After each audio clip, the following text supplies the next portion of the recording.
distinction morale, on a un chemin, ça ne va pas être facile, on va se faire insulter. Et Dieu il dit, à l'insulte, tu ne réponds pas par l'insulte, à l'attaque, tu ne réponds pas par l'attaque, tu gardes ton chemin. Quand il te propose les ténèbres, tu réponds par la lumière. Quand il te propose le mal, tu réponds par le bien. Quand ils veulent te corrompre, tu réagis par la meilleure des résistances qui est celle du bien.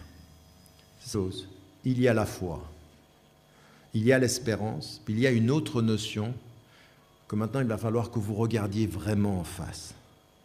Que vous la regardiez en face en comprenant une chose.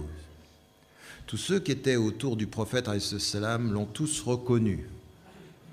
Le prophète alayhi salam, ce n'était pas le leader qui s'asseyait, il disait « Allez-y, je vous attends ».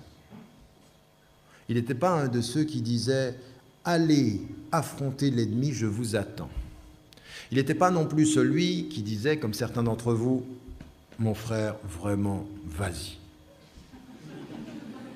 Bats-toi ». Et certains, quand ils vous disent « Bats-toi », c'est-à-dire « Va devant, on te regarde ». À un moment donné, il y a une notion, elle est essentielle. Elle est même une mesure de la foi. La vraie mesure de la foi, à l'exemple du prophète, c'est la notion de courage. De courage. De faire face.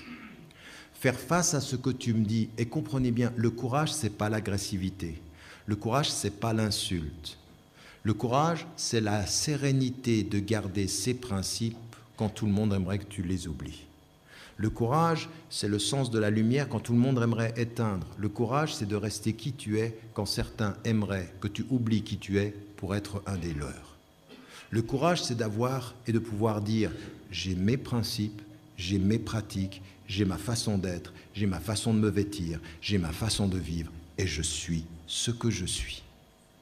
Et ma présence sera une valeur ajoutée. » Le courage, c'est aussi dire une parole de vérité.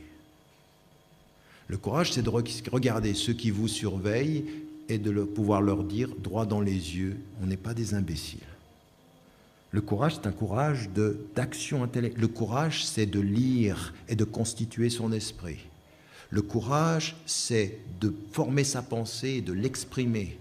Le courage, c'est d'accepter, et je termine là-dessus, la seule chose pour laquelle nous sommes sur la terre. C'est, en allant vers lui, d'être des témoins devant tous les autres.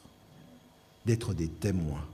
D'être des témoins, ça veut dire que quand les gens vous regardent, ce qu'ils voient en vous, c'est des gens qui essayent d'avoir, devant les pouvoirs, en face de ces questions-là, une cohérence et qui osent et le montrer, et le dire, et le défendre.